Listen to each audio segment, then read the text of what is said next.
today's video.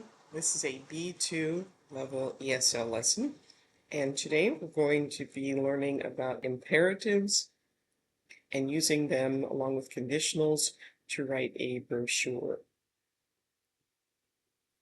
So a guideline is a piece of advice, and a rule is something that you have to follow. So which sentences are guidelines and which sentences are rules? So don't walk on the grass, well, that would be a rule. Never go hiking without a map, water, and a hat. That would be a guideline.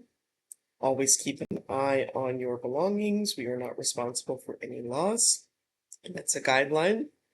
Tell a family member or a friend when you expect to arrive. That's a guideline. And stop at the red light is a rule. So what's important to think about before you go hiking here? If you have some ideas, you could put those in the comments. So the West Coast Trail is a spectacular 7-day hike in Canada. So what guidelines would you give to people who need to carry all their food and equipment for a week? Here it says the West Coast Trail, Vancouver Island, Canada. Before you go, inside you'll find vital information about park permits, campsites, weather, and equipment. So again, you can put your ideas about the guidelines that you would give for this hike in the comments. So the imperative tense is used to give advice or warning. There is a positive and a negative form. The West Coast Trail has a reputation as one of the best long hikes in North America, but it's important not to underestimate how challenging it is.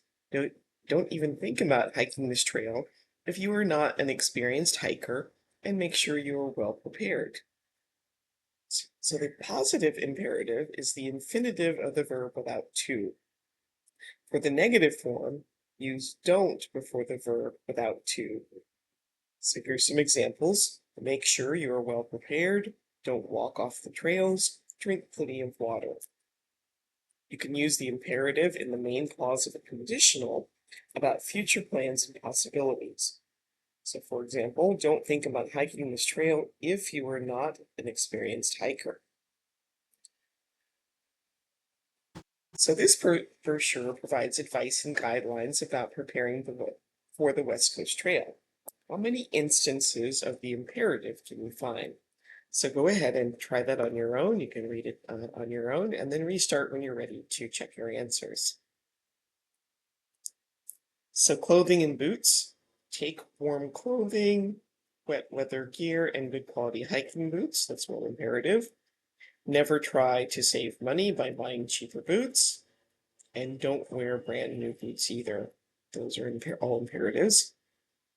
Ensure your tent is waterproof and as light as possible. Check that your backpack is well padded. Don't make it too heavy. Think carefully about the food you take. Always pack a complete first aid kit.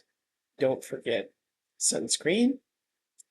And if you plan to camp overnight on the trail, you will need to apply for a permit and attend an orientation course. As with all hiking expeditions, remember to leave a detailed itinerary with a friend so that someone knows where you are.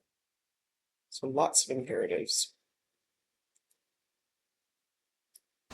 Other information in the brochure provides advice about life on the trail.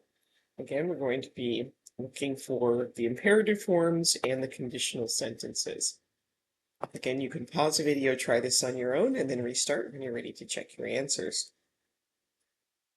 If it rains, the trail will become muddy and slippery. So that's a conditional. Take your time, imperative. Never rush, imperative. This increases your risk of injury. Take regular breaks, imperative. If you hike when you are tired, you will be more likely to have an accident. That's a conditional. Make sure all the members of your group are warm and dry. It's an imperative. And don't hike when you're hungry. Another imperative. In case of injury or accidents, many hikers suffer injuries on the trail. If you have a minor injury such as blisters, you will need to use your first aid kit. So that is a conditional. If you are severely injured, you will have to be evacuated. It's another conditional.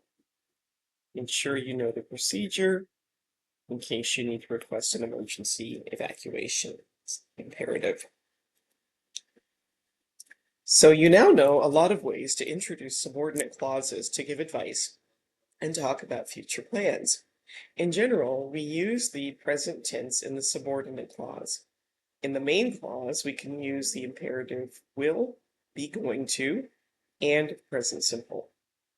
You won't have any problems as long as you don't walk at night.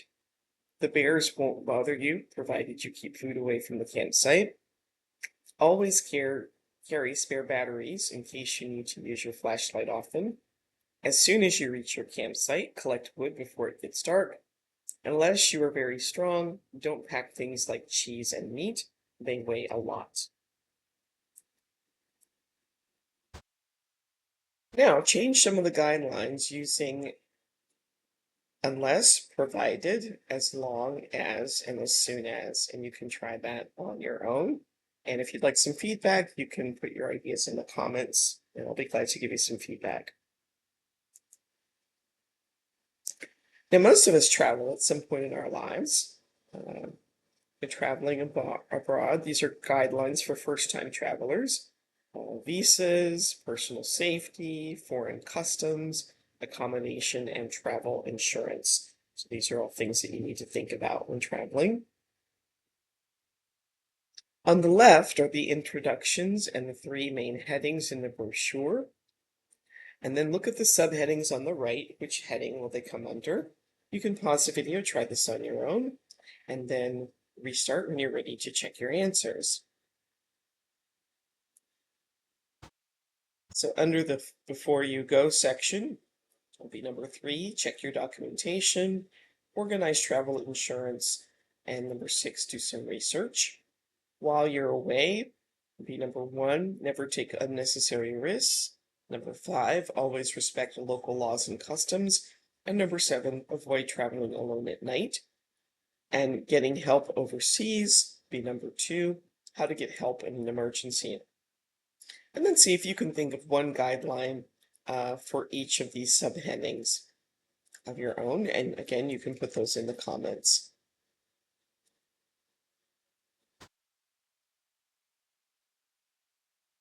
All right, now you're going to use the word from the boxes to complete the text. You can pause the video and try this on your own, and then restart when you're ready to check your answer.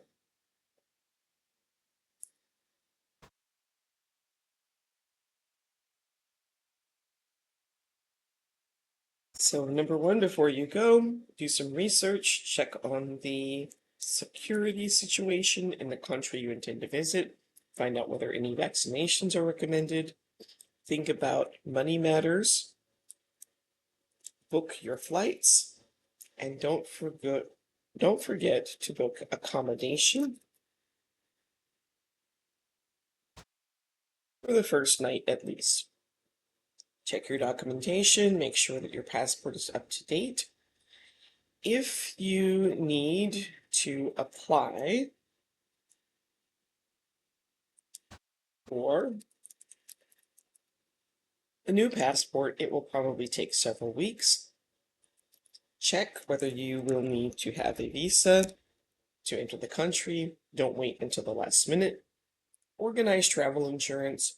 If you don't have travel and medical insurance, you'll have to pay for unexpected expenses yourself. Never risk traveling without comprehensive insurance.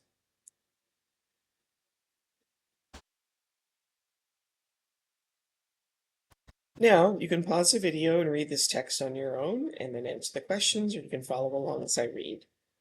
While you're away, never take unnecessary risks. Petty crime is widespread in many countries. Always be aware of your surroundings. Keep valuables and money out of sight. Don't share a taxi with a stranger. Number 2, always respect local laws and customs. Different countries have different laws.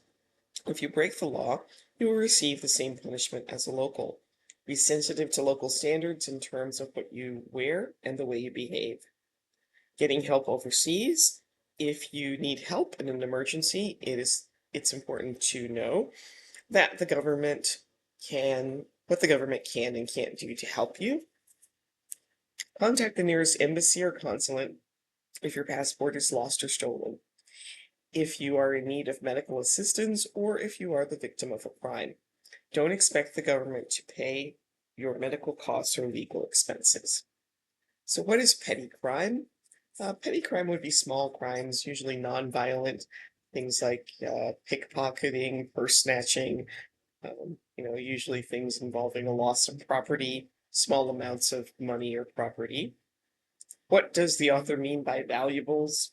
Well, anything that is worth money, money itself, jewelry, could even be expensive things like designer bags, anything that has some sort of monetary value. What does a local mean in the text? That just means a person who's not a tourist, a person who lives in that country or city.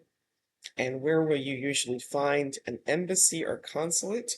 And do you know how they can help you? Well, definitely in the capital city of a country, uh, or in some of the larger cities in the downtown area. And then some of the ways, like if you lost your passport or you need help getting home, back to your home country, those are all ways that an embassy or a consulate might be able to help you. So now choose one of these adventures. There's a 14-day bike ride in northern Spain. And here are some things to know about that adventure. The roads can be narrow and very busy. It gets dark early from October to March. Stores close for siesta each day for up to 6 hours. Not all hotels have a place for a bike, and there are a lot of hills. Or a 5-day canoe trip in Algonquin Park. Between June and August, there are many insects. Bears are attracted to food. It is difficult to carry a canoe between the lakes, and except water, you need to carry everything you need for the trip. So after you've chosen one of the adventures, you're going to write a brochure for it, and you can use the headings that are provided, or you can make up some of your own, and then try to write at least 2 or 3 guidelines for each heading, and then use a variety of sentences containing unless, as soon as, provided, as long as, if, in case of, and the imperative. And that brings us to the end of today's video. Please like, subscribe, share, participate in the comments, and I will see you next time. Thanks for watching. Bye.